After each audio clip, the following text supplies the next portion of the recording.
स्वागत है किसान भाइयों। आज आपका इस नई वीडियो में आज हम एक बहुत ही ज़बरदस्त टॉपिक पर आपके लिए वीडियो लेकर आए हैं। आज का टॉपिक होगा रेबीज़।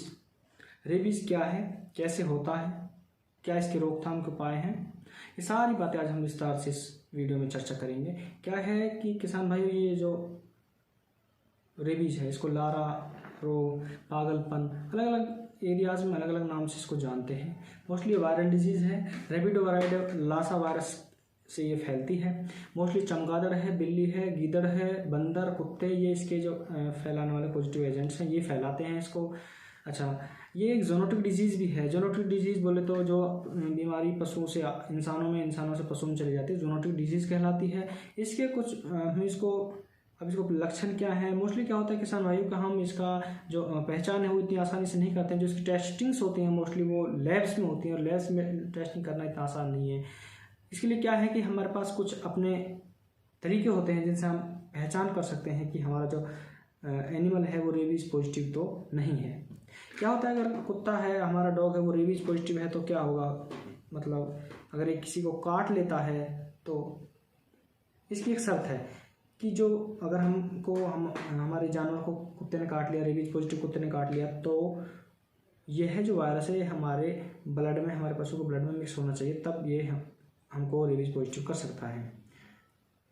दूसरा पॉइंट ये निकल कर आता है, यदि किसी सामूहिक खेल में, यहाँ पर सारे पशु, गांव के, बस्ती के जहाँ सारे पशु एक साथ पानी पीते हैं, वहाँ अगर कोई रेबीज़ पॉजिटिव जानवर, कुत्ता है, भैंस है, बिल्ली है, अगर पानी पीता है या उसका वायरस जो उस पानी में मिल गया है और हमारा जो हेल्थी पशु है वहाँ जाकर पानी पीता है, तो उसको पॉजिटिव होने चांसेस हैं या नहीं है। उसके लिए एक शर्त है, अगर हमारे पशु के जीभ में, बकल कैविटी में, मसूड़े में कोई घाव है और वो वायरस उस घाव के थ्रू हमारे पशु के ब्लड में एंट्री कर गया, तो यह सुनिश्चित है कि हमारे जो पशु हैं वो रेबीज़ पॉजिटिव हो सकते हैं। एक पॉइंट और निकल कर आता है, क्या रेबीज़ पॉजिटिव पशु का जो दूध है वो पी सकते हैं? किसान भाइयों, मैं स्पष्ट करना चाहूँगा कि सावधानी ही सुरक्षा है। अगर आपको पता है आपके जो पशु हैं उसको किसी रेबीज़ पॉजिटिव डॉग्स ने काटा है, जानवर ने काटा है, तो आप इसके दूध पीने ना पिएं, कोशिश करें कि इस दूध से बचा जाए। फिर भी अगर पीते हैं तो उसको कच्चा ना पिएं। अगर कच्चा दूध आप पिएंगे और वो वायरस दूध में आ गया, क्योंकि कोई भी वायरस है या फिर कोई भी एंटीबायोटिक हम एनिमल्स को में देते हैं तो मोस्टली मिल्क में, यूरिन में एक्सीडेट होती है। क्या होता है, अगर हम दूध कच्चा पीते हैं तो अगर हमारे मसूड़ों में या जीभ में कोई घाव है तो वो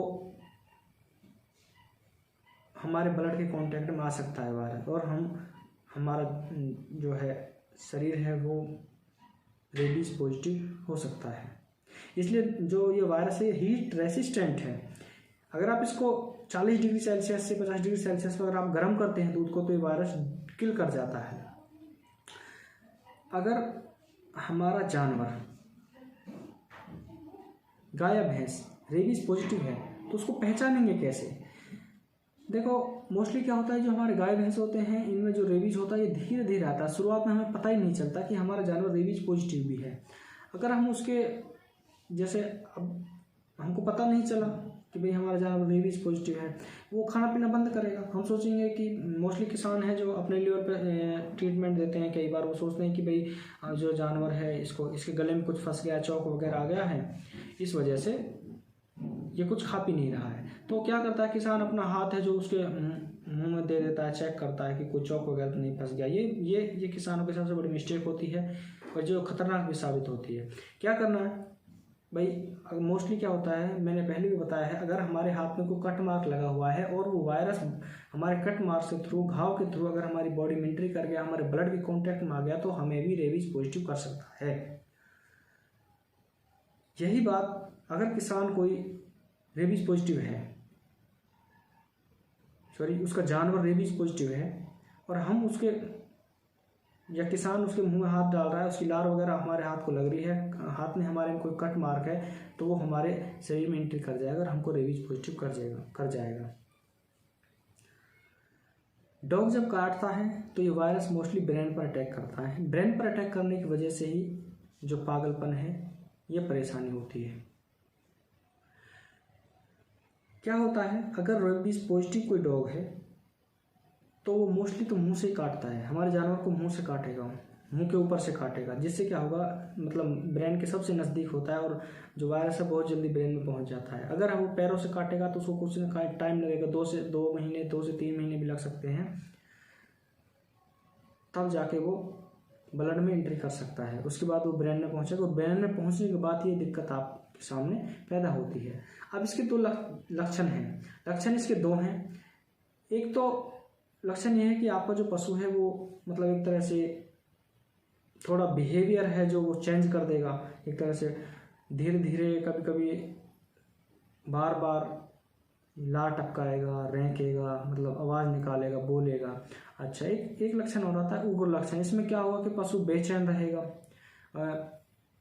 कभी कभार वो मतलब जो भी उसके पास जाएगा उसको मारने के लिए भगेगा, रंभाएगा बार बार, और ये क्या है कि जम्हाई लेगा बार बार अगर पशु जम्हाई ले रहा है।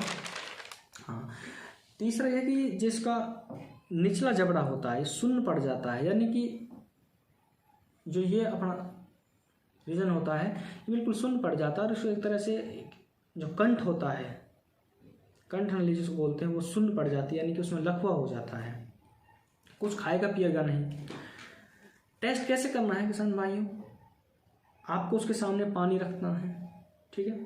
अगर जानवर पॉजिटिव होगा तो वो पानी नहीं पिएगा, आपको ध्यान से देखना है, पानी उसके सामने रख के वो पानी तक मुंह लेकर आएगा लेकिन पानी पिएगा नहीं। अगर पानी पीता है तो आप उसको ध्यान से देखें, अगर वो कोई भी चीज़ निगलता है या कोई भी चीज़ पीता है कोई जानवर तो हमें साफ दिखाई दे जाता है बाहर से, ये बात आपको ध्यान रखनी है, उसमें नोटिस करना है। अच्छा, इलाज किस प्रकार करना है? फर्स्ट ऑफ ऑल, इस बीमारी का अभी तक कोई इलाज नहीं है, बचाव ही इलाज है, सावधानी ही इलाज है। क्या है, जिस पशु को कन्फर्म हो गया है कि ये रेबीज है उस पशु को तो एक न एक दिन मरना ही है, ये कन्फर्म है। जिस पशु को ये हो गया कि पॉजिटिव है तो वो पशु मरेगा, किसी भी हालत में मरेगा, वो बचने का कोई चांसेस ही नहीं है। फिर भी क्या है, इंसानों में और जानवरों में, फिर भी अगर हमको डॉग ने काट लिया है तो हम कुछ तरीके अपना सकते हैं, क्योंकि तुरंत रेबीज होगा नहीं, कुछ टाइम लगता है, 2 महीने 3 महीने 10 महीने साल। तो उसमें क्या करना है, तुरंत उस घाव को धोना है। धोना किससे है? कपड़े धोने वाले साबुन से धोना है, कपड़े धोने वाले साबुन से हमें इस घाव को धोना है। धोने के साथ साथ ही यही रूल है जो वो पशु में लागू होगा, यही ह्यूमन में लागू होता है। उसके अलावा पोटेशियम परमैंगनेट केमनोफोर बोलते हैं इसको, यह हमें पशु के उस घाव पर लगाना है जहाँ से हमारे पशु को किसी डॉग ने बाइट किया है, यानी कि काटा है। लेकिन ह्यूमंस में हम यह नहीं लगा सकते क्योंकि बहुत ज़्यादा हीट करता है, जलन करता है ये, क्योंकि उस जगह को, उस प्लेस को जला देता है, ये ज़्यादा पेनफुल होता है, इसलिए हम ह्यूमंस में पोटेशियम परमैंगनेट यूज़ नहीं करते हैं, उसको अच्छे से धो देते हैं। अच्छा, अगर हम एनिमल्स में ये लगाते हैं पोटेशियम परमैंगनेट, उस जगह पर लगाते हैं, उस घाव पर लगाते हैं जहाँ से किसी डॉग ने बाइट किया, तो वो उस जगह को जला देगा और उम्मीद ये है कि वो वायरस जो वहीं जलकर मर जाएगा। इसके अलावा इम्यूनोग्लोबिन नाम से कुछ मेडिसिन आती है, 4 लाख इंटरनेशनल यूनिट पशु को लगते हैं, उसमें 40 लाख इंटरनेशनल यूनिट लगती है पशु को इम्यूनोग्लोबिन। ये ह्यूमंस में भी आती है, एनिमल्स में भी आती है। ये अगर हम यूज़ करते हैं तब भी हम बच सकते हैं, या हमारा पशु बच सकता है रेबीज पॉजिटिव होने से। वैक्सीन्स भी आती हैं, वैक्सीन कई कंपनियां वैक्सीन बना रही हैं, जैसे MSD बना रही है, जायडस बना रही है, एक रक्षारब आती है, मोस्टली रक्षारब है जो, वो हम मोस्टली लोकल में अपने यूज़ करते हैं यहाँ पर रक्षारब।